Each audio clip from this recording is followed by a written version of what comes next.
Je suis béni. Avec le Saint-Esprit et ma femme, pas de chance d'être déçu. Il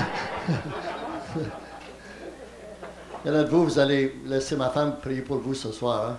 Des choses comme ça. La parole a été enseignée depuis qu'on a commencé la réunion. Hein? C'est arrivé avec les chants, avec les prophéties, avec la danse, avec l'enseignement sur l'offrande. Il y en a de vous, vous avez été bénis avec la pauvreté, vous allez être bénis avec la prospérité. Alléluia! Alléluia!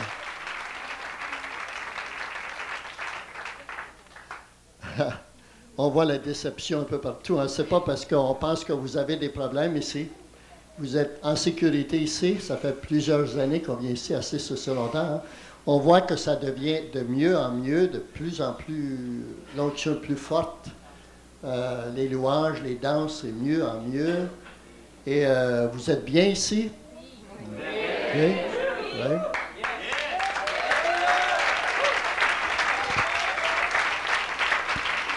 Non, tout le monde peut clapper. Tout le monde peut clapper des mains, c'est facile. Mais mettez l'argent dans l'assiette. Puis si vous avez vraiment la foi, donnez votre porte-monnaie au voisin, puis c'est lui qui va décider comment mettre dans l'assiette. OK?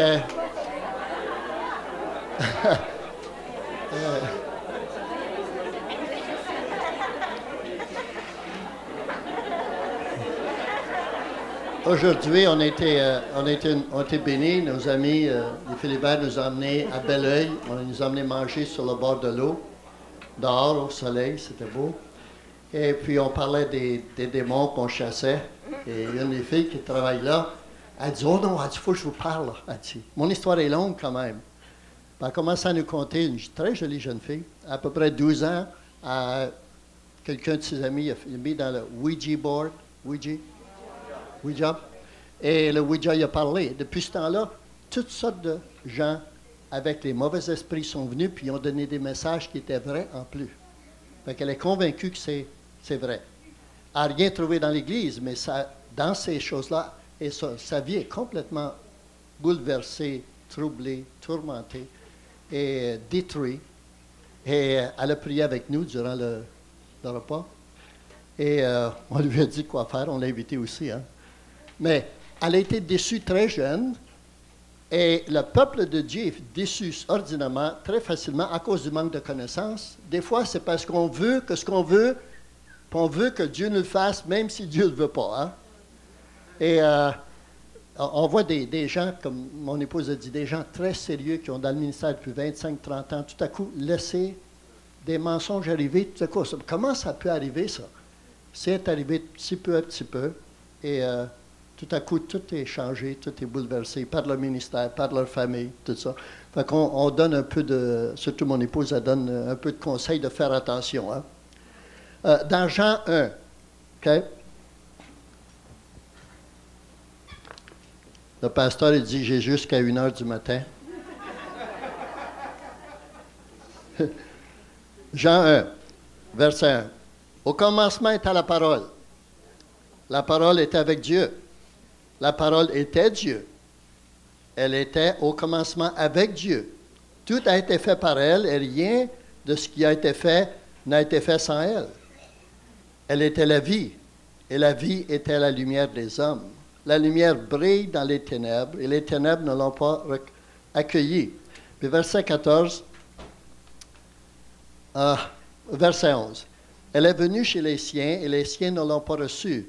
Mais à tous ceux qui l'ont reçu, elle a donné le pouvoir de devenir des enfants de Dieu, à ceux qui croient en son nom, et qui sont nés non de la chair, ni de la volonté de la chair, ni de la volonté des hommes ou de l'Église, mais de Dieu. La parole a été faite chair, elle a habité parmi nous, pleine de grâce et de vérité, et nous avons contemplé sa gloire, une gloire comme celle du Fils unique du Père. Jésus crée. Jésus, il n'y a pas de nom de famille. Hein? Fait qu'il appelait Jésus le fils de Joseph. Et s'il y en avait un autre, Jésus, il y en avait des Jésus en plus de lui dans ce temps-là. Il y en a encore aujourd'hui. Mais s'il y en avait un autre qui s'appelait Jésus, un fils de Joseph, il disait Jésus, le fils de Joseph et Marie. Puis s'il y en avait un comme ça, ben, il disait Jésus, le fils de Joseph et Marie de Nazareth. Il essayait de qualifier qui il était. Hein. Et il y a beaucoup de Jésus aujourd'hui, spécialement au Mexique, surtout dans la région catholique, ils te font donner des noms de saints. Moi, c'est Saint-Raymond. Je pense que Saint-Raymond, il n'a jamais rien fait, fait que j'ai moi décidé de devenir Saint-Raymond. Mais j'ai dit ça dans une église catholique une fois. Ils ont ri, mais je ne sais pas pourquoi. Mais, au Mexique, ils donnent le nom de Jésus à leurs enfants. Jésus, il y en a beaucoup. Mais il y a le Jésus que je connaissais comme un enfant qui m'ont été enseigné. C'est un Jésus que je voyais avec mes yeux, les cheveux blonds, les yeux bleus, les joues roses. Il était très joli, les cheveux longs, frisés, hallelujah. Et le Jésus que je connaissais, c'est le bébé à Noël et mort le restant de l'année sur la croix. Ou une photo d'un homme très, très beau. Quand j'ai accepté le Seigneur, j'ai commencé à une église que je n'avais jamais été. Et le pasteur, c'était un peu déçu. Mais il y avait beaucoup de chrétiens dans son église quand même. Il avait engagé un peintre pour faire une copie des peintures du Vatican. Et c'est un peintre très, très bon. Et il y avait des grandes murailles de Jésus et les apôtres et toutes les scènes publiques. Et le Jésus dans la peinture, dans le cadre, il était beau. Il était blond. Il avait un visage fort. Il était beau. Tout le monde l'admirait.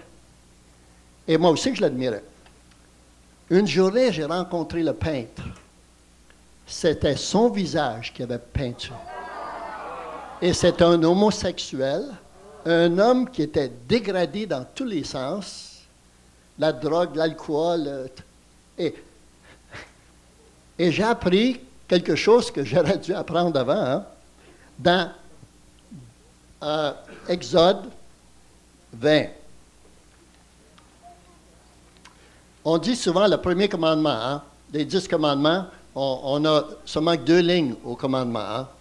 Mais ici, c'est au complet. Alors Dieu prononça toutes ces paroles en disant, « Je suis l'Éternel ton Dieu, qui t'a fait sortir du pays de l'Égypte, de la maison de servitude. Tu n'auras aucun Dieu devant ma face. » C'est ça, hein? Okay? « Tu ne feras pas de statue, ni de représentation quelconque de ce qui est en haut dans les ciels, ce qui est en bas sur la terre, ce qui est dans les eaux ou plus bas que la terre. Tu te ne prosterneras pas devant elle et tu ne rendras pas de culte, car moi, l'Éternel, ton Dieu, je suis un Dieu jaloux qui punit les fautes des pères sur les fils jusqu'à la 3e, 4e génération à ceux qui m'haïssent. Okay. Quand j'ai accepté Jésus, il y a des chrétiens qui me disaient que j'avais beaucoup de statues, tu sais. J'en avais partout, hein, des médailles, des statues, des crucifix. Et j'y disais que moi, j'adorais pas les statues. Oui, mais Dieu, il a dit de ne pas en faire. Des choses dans le ciel, sur la terre ou sous la terre. Mais j'ai dit, ça me fait penser à Jésus. Mais il a dit, toute ta vie, tu n'as pas pensé à Jésus, puis tu avais les statues. Fait qu'une journée, après avoir pensé, lu la Bible, j'ai décidé de jeter mes statues. J'avais une grotte que j'avais faite, toute en pierre, dans mon jardin, haut comme ça, avec une statue de le Sacre-Cœur. C'est avec le cœur qui est sorti du corps. Hein? C'est vrai? Fait que j'ai tout pris, puis j'ai mis ça dans la poubelle. Et le Sacré-Cœur, la tête la première. Oh! Ça m'a arraché le cœur.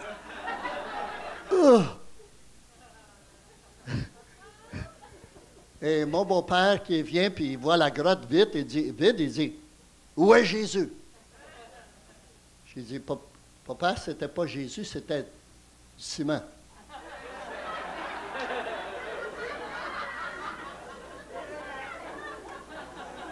Mais il dit, où il était? J'ai dit, dans la poubelle.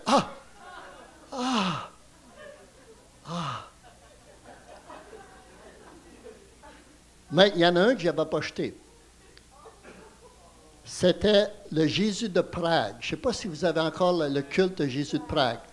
C'est un petit Jésus d'à peu près 12 ans, tout habillé en roi avec une assis, qui est sur la terre. Et je l'emmenais, quand on allait à Las Vegas gager, je l'emmenais.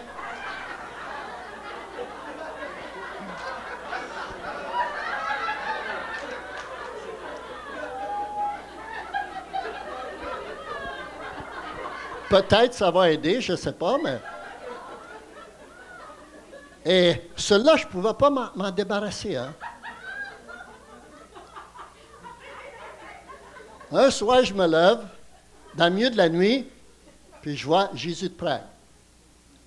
Statue comme ça, en plastique. Un Dieu en plastique. Fait que Dieu me dit, qui c'est ça? J'ai dit, Jésus de Prague. Il dit, est-ce que j'ai déjà été à Prague?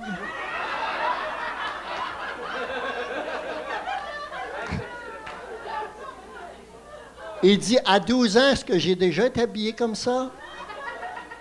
J'ai dit non. Mais il dit, qui c'est ça d'abord?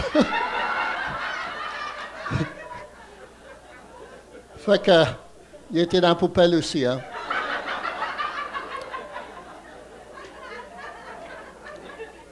Poubelle. À ma première communion, ma grand-mère m'avait donné un crucifix, tout en très beau. Et une journée, je l'ai arraché. J'ai ôté le métal. Et j'ai gardé la croix. Mais j'ai ôté l'homme dessus. Et c'était pas un homme, c'était du métal.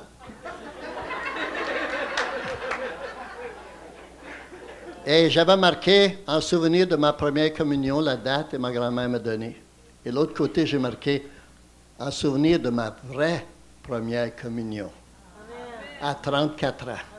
Septembre 27, 1964, à 6 heures du soir. Alléluia. Fait que je la garde, celle-là. Il y a des trous dedans, mais il n'y a plus d'hommes. Mais qu'est-ce qui arrive, c'est qu'on a des dieux, un Jésus qui nous ont donné, que peut-être c'est le vrai, peut-être c'est pas le vrai. Le mien, c'était un agneau. Un agneau ne peut pas t'aider beaucoup. C'est doux, mais c'est pas bon. J'ai un Dieu maintenant qui c'est un roi. Il était un agneau, il a été immolé, il a ressuscité, c'est un roi. Hein? Et j'allais, comme jeune, j'étais très religieux. J'étais plus religieux que le curé. Hein? J'allais prier les stations de la croix tous les soirs, après l'école, tous les soirs. Et je finissais au crucifix. Puis après avoir médité sur toutes les stations, je disais, Jésus, si j'étais Adam, je n'aurais pas écouté la femme. À cause d'elle, tu as été obligé de souffrir comme ça. Parce que j'avais enseigné que Jésus est mort pour le péché original, mais pas pour les péchés de Ray Brooks. Hein? Aujourd'hui, c'est différent. Il est mort pour les péchés de Ray Brooks. Il a payé un gros prix, il a payé le plein prix. Les péchés sont payés. Alléluia! Déclaré non coupable. Mais en plus de ça, après ça, j'allais faire l'adoration à l'hôtel. le dimanche, ils sortent de l'hôtel, puis dans la semaine, ils le mettent dans la petite boîte à clé. C'est vrai, je ne dis pas ça pour... C'est ma révélation. J'allais là, puis je disais, Seigneur, tu vas être là toute la semaine, toute seule, personne ne vient te voir. Moi, je vais venir assez longtemps, mais ma mère est assez inquiète, je ne peux pas trop longtemps. J'avais un Dieu qui ne pouvait pas sauver, qui demandait d'être parfait, autrement il ne pouvait pas t'aimer. Puis si tu mourais imparfait, il allait en enfer. Il n'y avait pas de salut. Il y avait seulement des bonnes œuvres, peut-être, si tu en faisais assez. Si j'allais à la confesse samedi soir, communion dimanche matin, me faisais-tu en sortant de l'église? Peut-être. Mais lundi, je l'avais perdu déjà. Vrai? J'avais un Jésus catholique. Tu peux connaître un catholique, un Jésus catholique et un Jésus protestant. C'est différent. Les Jésus catholiques, il y a une couronne alentour. Une auréole. Les protestants n'en ont pas. Et à 34 ans, j'ai rencontré le vrai Jésus. Il y a des églises fondamentales qui ont un Jésus sauveur seulement. Il y en a d'autres qui ont un Jésus sauveur et baptiseur dans l'esprit. Il y en a que le Jésus qu'ils ont, c'est comme un Père Noël qui donne des cadeaux. Ils veulent des cadeaux tout le temps. Donne. Hein? Il y a un Jésus mormon qui est complètement différent. Le Jésus mormon, c'est un homme qui est devenu bon assez pour devenir un Dieu. Ce n'est pas Dieu qui est devenu homme. C'est un Jésus complètement différent. J'ai eu toutes sortes d'églises qui se passent. Mais Jésus, il n'a pas commencé il y a 2000 ans, il a toujours existé. C'est Dieu. Avant d'être né sur la terre, il était là en évidence. Il est venu sur la terre par l'intervention du Saint-Esprit à travers de Marie. Il dit à peu près qu'elle avait peut-être 14 ans quand c'est arrivé. Et comme tout le monde, c'est une pécheur. Elle dit Dieu, mon sauveur. Elle appelle Jésus mon sauveur. Fait que tu ne peux pas être sauvé si tu n'as pas besoin d'être sauvé. Hein? Fait que Jésus est venu par l'intervention de Saint-Esprit sur la terre, pris une forme humaine, s'est vidé de sa divinité pour vivre comme un homme. Et pour 30 ans, il n'a rien fait. Seulement qu'à 12 ans, dans le temple, il a donné des belles paroles à des professeurs dans la Bible, que ça nous parle. Mais à 30 ans, il a été baptisé par Jean-Baptiste. C'était son cousin, qui avait 6 mois de plus que lui. Et après qu'il est sorti de l'eau, le ciel s'est ouvert et le Père a parlé. Ça, c'est mon fils bien-aimé, en qui je suis. C'est vrai.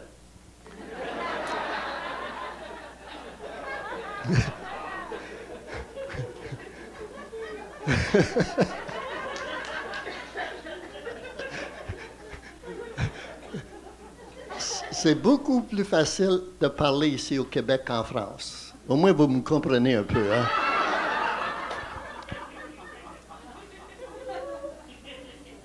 Là-bas, les mots, ils ne comprennent pas. Hein? Mais Dieu se sert de nous pareil. Fait que le Père a parlé. Jésus est là, le Père parle. Et le Saint-Esprit vient. Vous avez les trois dans un verset ici. Jésus est Dieu. Il n'est pas seulement que sauveur, il est Dieu. Il n'est pas seulement que lui qui nous donne des dons, il est Dieu. Il n'est pas seulement que celui qui nous guérit, il est Dieu. Et il était promis dans l'Ancien Testament, les Juifs s'attendaient que le Messie vienne. Hein? Ils s'attendaient. Mais ils ne voulaient pas, parce qu'ils étaient dans l'esclavage, ils ne voulaient pas un Messie faible, comme un agneau. Ils voulaient un roi qui était pour renverser les forces qui étaient dans l'esclavage. Fait qu'ils n'ont pas accepté celui que celui que le Père a envoyé avec Jésus. Mais pour nous qui l'ont accepté, on a la vie éternelle. Alléluia. Alléluia. À 34 ans, avec beaucoup de religion, j'ai accepté Jésus. Et une des évidences de vraiment connaître Jésus, c'est d'avoir des problèmes.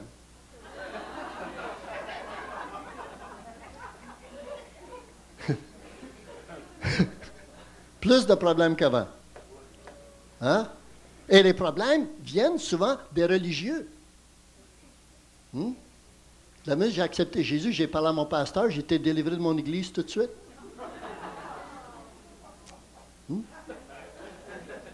J'ai pas changé de religion, j'ai rencontré Jésus que vous parlez. Mauvais. J'aime encourager Thomas. Tu sais, dans la Bible, un des disciples, c'est Thomas. On parle toujours de Thomas, celui qui doute. Jésus dit aux apôtres, je vais mourir puis je vais ressusciter. Ils n'ont pas cru. Plus tard, ils sont dans la chambre d'en haut. Jésus arrive sans ouvrir la porte. Ça aide, tu sais. Ça aide un peu. Il rentre sans ouvrir la porte. Ils ont pensé que c'était un fantôme, mais ils ne croient pas. Il dit, c'est moi, touchez-moi. Ils ont donné du pain et du miel pour voir si ce n'est pas un fantôme. Hein? Vous dites ça, fantôme? Oui.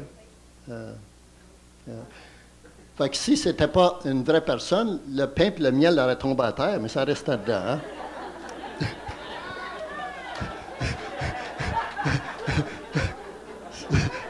C'est mes pensées canadiennes qui reviennent des fois comme ça.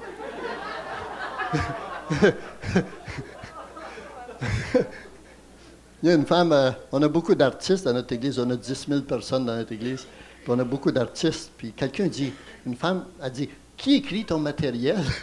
J'ai dit, ça vient tout seul comme ça, personne n'écrit. Hein?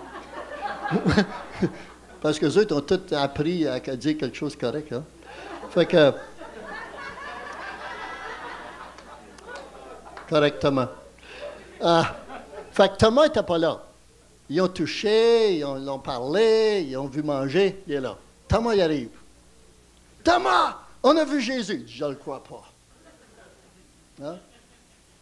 Mais les autres, ils n'ont pas cru que Jésus était ressuscité jusqu'à temps qu'ils l'ont vu puis ils ont touché. Thomas, il demandait la même chose. Vous l'avez vu, vous l'avez touché. Si je le vois, puis je lui touche, je vais le croire moi aussi. Fait qu'il n'est pas pire que les autres. Hein? C'est vrai? Hein? Pensez-y. Soyez renouvelés dans vos pensées. Pensez-y.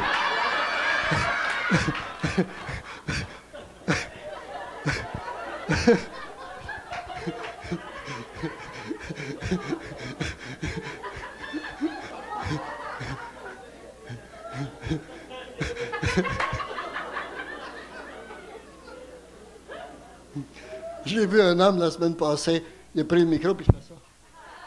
Oh, il dit, je pensais que j'étais plus grand que ça. OK. OK.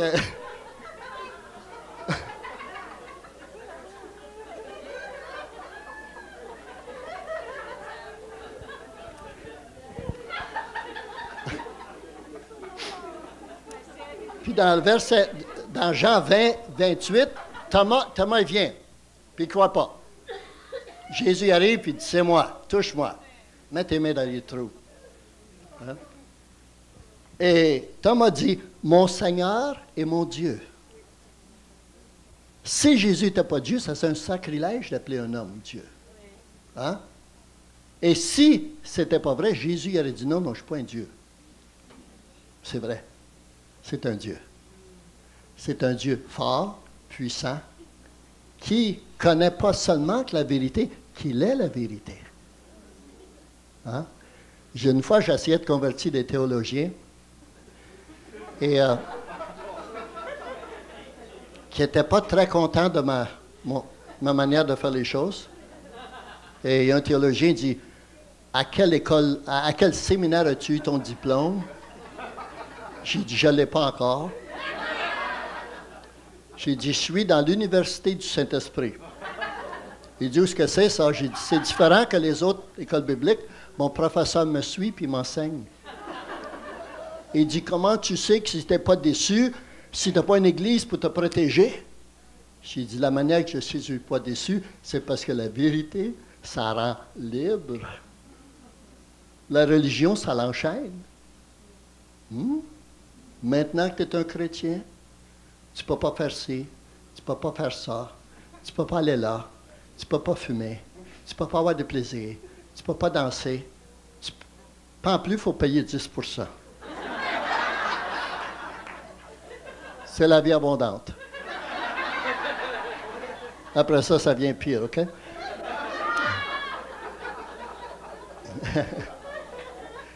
La vérité, ça rend libre. C'est bon, qu'est-ce que la pasteur Odette a dit. Si vous donnez, vous allez recevoir. Donne pas, vous allez garder ce que vous avez, mais c'est tout. C'est jamais assez. On a vraiment pratiqué donner. Hein? Quand on n'avait pas à donner, quand on ne pouvait pas vivre avec ce qu'on avait, on donnait. Puis ça ne venait pas tout de suite. Hein? On croit à la parole. Aujourd'hui, on est béni.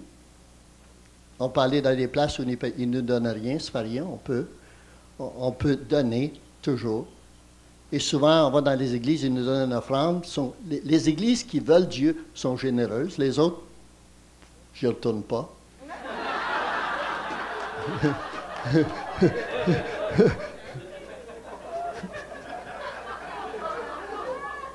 C'est vrai. Et souvent, les pauvres églises qui veulent vraiment Dieu vont donner une grosse offrande, puis on leur donne tout de suite. On plante une semence dans leur église. Hein? Fait qu'on a appris par expérience que si on donne, on reçoit. Hein? Si tu ne plantes pas des semences, tu vas avoir une récolte quand même. Des mauvaises herbes. Avec des épines. OK. Fait que la vérité, ça rend libre. Et c'est lui qui est la vérité.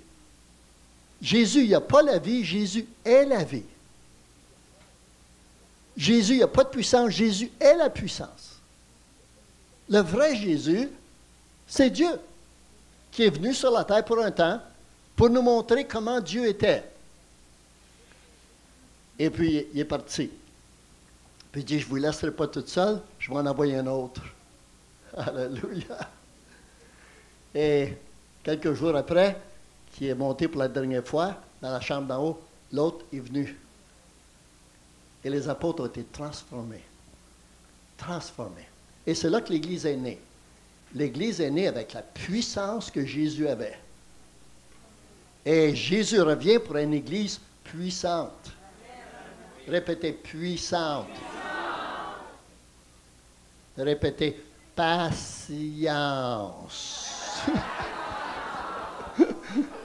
Ça vient pas vite.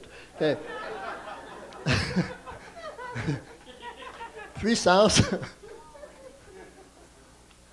Et ici, il y a une manifestation de la puissance de Dieu. Il y a des dons, il y a de la guérison, il y a de la délivrance. Vous êtes bénis, bénis, bénis. Pourquoi?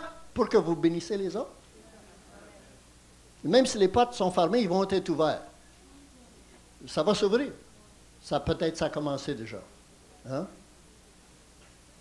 Tout le monde qui vient ici, ils deviennent un disciple ou ils ne peuvent pas rester. C'est vrai? C'est vrai, c'est la sorte d'église. Hein?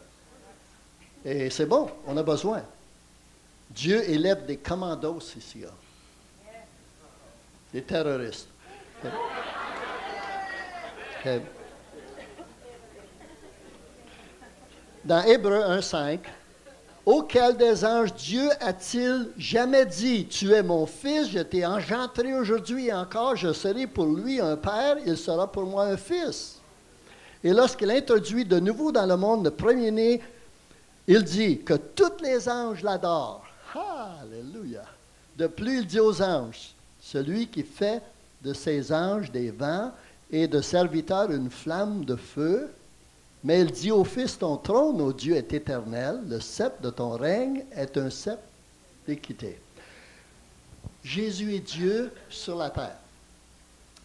Dans les églises comme j'ai connu, moi, seulement que le pasteur responsable, il a le droit de toucher à Dieu puis te donner Dieu s'il veut. Mais le Père, il a envoyé Dieu par le Saint-Esprit qu'on peut être nous-mêmes des temples. Ah! Un chrétien ne va pas à l'Église, un chrétien est l'Église. C'est correct? L'Église est venue ici ce soir.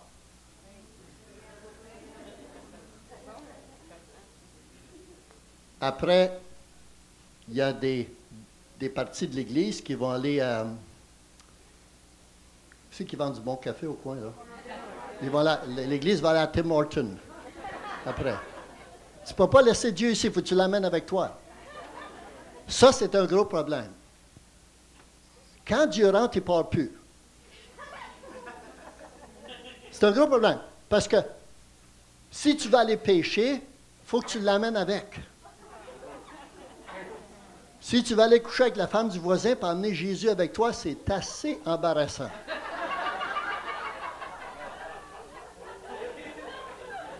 C'est embarrassant. C'est pour ça que des chrétiens dans le péché, ils n'ont pas de plaisir.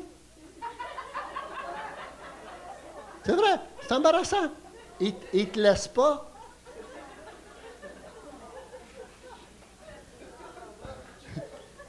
C'est vrai. Il n'y a rien de plus misérable qu'un chrétien dans le péché.